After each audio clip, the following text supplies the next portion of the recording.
सुषमा जैसे ही डॉक्टर साहब के लिए चाय लेकर कमरे के दरवाजे तक पहुंची, तभी उसे अपनी सास की और डॉक्टर की आवाज सुनाई दी। अंदर हो रही बातें सुनकर सुषमा के होश उड़ गए। इतना बड़ा धोखा। सुषमा बड़ी साधारण सी लड़की थी। बदसूरत तो नहीं कहेंगे, पर सुंदरता के भी कोई विशेष चिन्ह नहीं थे उसमें। चपटी और आगे से फैली नासिका ने चेहरे को थोड़ा और बिगाड़ दिया था। अचानक ही एक दिन बड़े अच्छे परिवार से रिश्ता आया। सब हैरान थे। चट मंगनी और पट ब्याह हो गया।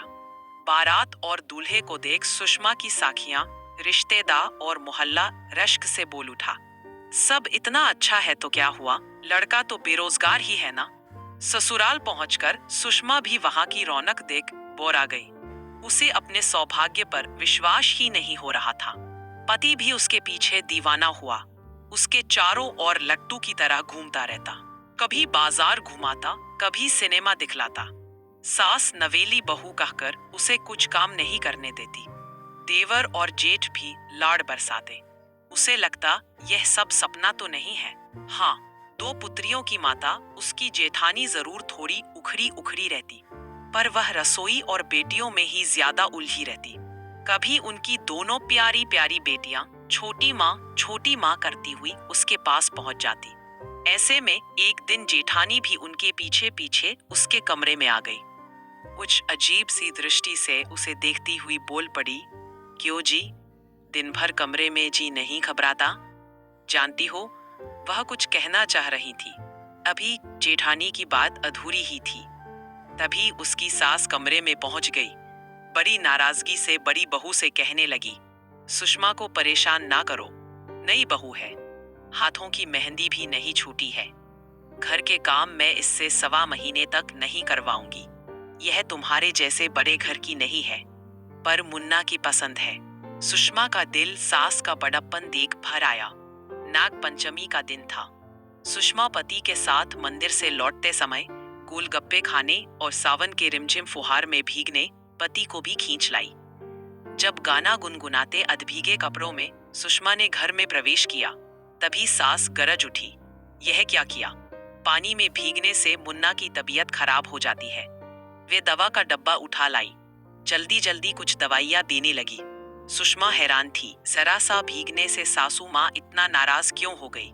शाम होते ही उसके पति को तेज पेट दर्द और ज्वर हो गया। सास उससे बड़ी नाराज थी। पारिवारिक उम्रदराज डॉक्टर आए। वह डॉक्टर साहब के लिए चाय लेकर कमरे के द्वार पर पहुंची। अंदर हो रही बातें सुनकर सन्न रह गई। डॉक्टर सास से धीमी आवाज में कह रहे थे, लास्ट स्टेज में यह बदपरहेजी ठीक नहीं है। आपको मैंने इसकी शादी करने से भी रोका था। सुषमा के आंखों के सामने अंधेरा छाने लगा जैसे चक्कर खाकर गिर जाएगी। तभी न जाने कहां से आकर जेठानी ने उसे सहारा दिया। उसे बगल के कमरे में खींचकर ले गई। उन्होंने फुसफुसाते हुए बताया, उसके पति को कैंसर है। इस बात को छुपाकर उससे विवाह करवाया गया, ताकि उसका पति मरने से पहले गृहस्थ सुख भोग ले। सास ने सिर्फ अपने बेटे के बारे में सोचा, पर उसका क्या होगा? पति से उसे वितृष्णा होने लगी। ऐसे सुख की क्या लालसा, जिसमें दूसरे को सिर्फ भोग्या समझा जाए। तभी सास उसे पुकारती हुई आई, सुषमा सुषमा, तुम्हें मुन्ना बुला रहा है, जल्दी चलो। वह भारी मन से कमरे के द्वार पर जा खड़ी हुई। बिस्तर पर उसका पति जल बिन मछली की तरह तड़प रहा था। पीड़ा से ओठ नीले पड़ गए थे। सुषमा ने कभी मौत को इतने करीब से नहीं देखा था। घबराहट से उसके कदम वहीं थम गए। तभी अचानक उसके पति का शरीर पीड़ा से ऐंठ गया और आंखों की पुतलियां पलट गई। सास जलती नजरों से उसे देखकर बुदबुदा उठी, भाग्यहीन, मनहूस, मेरे बेटे को खा गई। उससे लाड़ करने वाला ससुराल और उसे प्यार से पान के पत्ते जैसा पेरने वाली सास पल भर में बदल गई। सास हर समय कुछ न कुछ उलाहना देती रहती। सुषमा प्रस्तर पाषाण प्रतिमा बनकर रह गई। उसके बाद सुषमा को कुछ सुध ना रहा। सास ने ठीक 13वीं के दिन सफेद साड़ी में सारे गहने उतरवाकर घर के पुराने ड्राइवर के साथ उसे उसके मायके भेज दिया। सुषमा की मां ने दरवाजा खोला। सुषमा द्वार पर वैधव्य बोझ से सिर झुकाए खड़ी थी। वह सचमुच पत्थर बन गई थी। वह पूरा दिन किसी अंधेरे कोने में बैठी रहती। सास के कहे शब्द उसके मन मस्तिष्क में जैसे नाचते रहते। भाग्यहीन, मनहूस, उसका पूरा परिवार सदमे में था। तभी एक और झटका लगा। पता चला सुषमा मां बनने वाली है। अब सुषमा के पिता ने कमर कस लिया। वैसी हालत में ही सुषमा का दाखिल तुरंत नर्सिंग की पढ़ाई के लिए पैरामेडिकल कॉलेज में करवा दिया। सुषमा बस कठपुतली की तरह उनके कहे अनुसार काम करते रहती। उसके पापा हर रोज अपनी झुकती जा रही कमर सीधी करते हुए बच्चों की तरह उसका हाथ पकड़कर कॉलेज ले जाते और छुट्टी के समय उसे लेने गेट पर खड़े मिलते। मई की तपती गर्मी में सुषमा के पुत्र ने जन्म लिया। सुषमा अनमने ढंग से बच्चे की देखभाल करती। कहते हैं समय सबसे बड़ा मरहम होता है। सुषमा के घाव भी भरने लगे थे, पर पुत्र की ओर से उसका मन उचाट रहता। जिस समय ने उसके घाव भरे थे, उसी बीतते समय ने उसके वृद्ध होते पिता को तोड़ दिया था। ऊपर से शांत दिखने वाले पिता के दिल में उठते ज्वार भाटे ने उन्हें दिल के दौरे से अस्पताल पहुंचा दिया। एक चट्टान जैसा सहारा देने वाले अपने पिता को कमजोर पड़ते देख सुषमा जैसी नींद से जागी। उसने पिता की रात दिन सेवा शुरू कर दी। पिता की तबीयत अब काफी ठीक लग रही थी। उनके चेहरे पर वापस लौटती रंगत देख सुषमा आश्वस्त हो गई। वह रात में पापा के अस्पताल के बेड के बगल के सोफे पर ही सोती थी। वह पूनम की रात थी। खिड़की से दमकते चांद की चांदनी कमरे के अंदर तक बिखर गई थी। तभी पापा ने उसे अपने पास बुलाकर बिठाया और उसके सिर पर हाथ फेरते हुए बोले, बेटा तुम्हें अपने पैरों पर खड़ा होना है, मजबूती से, समझी? सुषमा ने हिचकते हुए जवाब दिया, मेरे जैसी भाग्यहीन। पिता ने उसकी बात काटते हुए कहा, तुम भाग्यहीन नहीं हो, बस एक धोखे और दुर्घटना की शिकार हो, जिसमें गलती तुम्हारी नहीं मेरी थी। अक्सर मुझे पश्चाताप होता है। तुम्हारी शादी करने से पहले मुझे और छानबीन करनी चाहिए थी।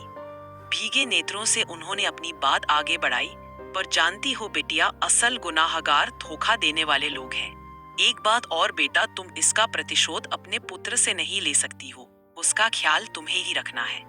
थोड़ा मौन रहकर उसके नेत्रों में देखते हुए पिता ने कहा, भाग्यहीन तुम नहीं, तुम्हारी सास है। बेटे को तो गमाया ही, बहू और पोते को भी गमा दिया, पर कभी न कभी ईश्वर उन्हें उनकी गलतियों का आईना जरूर दिखाएगा। ईश्वर के न्याय पर मुझे पूर्ण विश्वास है। पापा से बातें कर सुषमा को लगा जैसे उसके सीने पर से भारी बोझ उतर गया। पढ़ाई करके उसे शहर के एक अच्छे अस्पताल में नौकरी मिल गई। वह बेटे के साथ खेलकर अपना दुख भूल खिलखिलाने लगी। किसी न किसी से उसे अपने ससुराल की खबरें मिलती रहती। देवर की शादी और उसे बेटी होने की खबरें मिली, पर सुषमा को ससुराल वालों ने कभी उसे याद नहीं किया। सुषमा ने भी पीछे मुड़कर देखने के बदले अपने आप को और बेटे को संभालने पर ध्यान दिया। उस दिन सुषमा अस्पताल पहुंची। वह आईसीयू के सामने से गुजर रही थी। तभी सामने देवर और जेठ आ खड़े हुए। पता चला सास बीमार है, इसी अस्पताल में भर्ती है। उन्हें इस बात का बहुत गम है कि सुषमा के पुत्र के अलावा उन्हें पोता नहीं, सिर्फ पोतिया ही है। अब वह सुषमा और उसके बेटे को याद करते रहती है। एक बार पोते का मुंह देखना चाहती है। देवर ने कहा, भाभी बस एक बार मुन्ना भैया के बेटे को अम्मा के पास ले आओ, सुना है बिल्कुल भैया जैसा है। तभी जेठ बोल पड़े, सुषमा मैं तो कहता हूँ अब तुम हमारे साथ रहने आ जाओ, मैं कल सुबह ही तुम्हें लेने आ जाता हूँ। सुषमा बिना कुछ जवाब दिए अपनी ड्यूटी कक्ष में चली गई। वह उनकी बेशर्मी देखकर अवाक थी। वह चुपचाप अपना काम कर रही थी, पर उसके माथे पर पड़े शिकन से स्पष्ट था, उसके मन में बहुत सी बातों का तूफान चल रहा है। वो सोच रही थी, पहले तो उसे खिलौना समझ मरणासन्न पुत्र की कामना पूरी करने के लिए धोखे से विवाह करवाया, बाद में दूध में पड़ी मक्खी की तरह फेंक दिया। आज अपनी पौत्रियों को पौत्र से कम आका जा रहा है, क्योंकि वे लड़कियां हैं। अच्छा है वह आज ऐसे ओछे परिवार का हिस्सा नहीं है।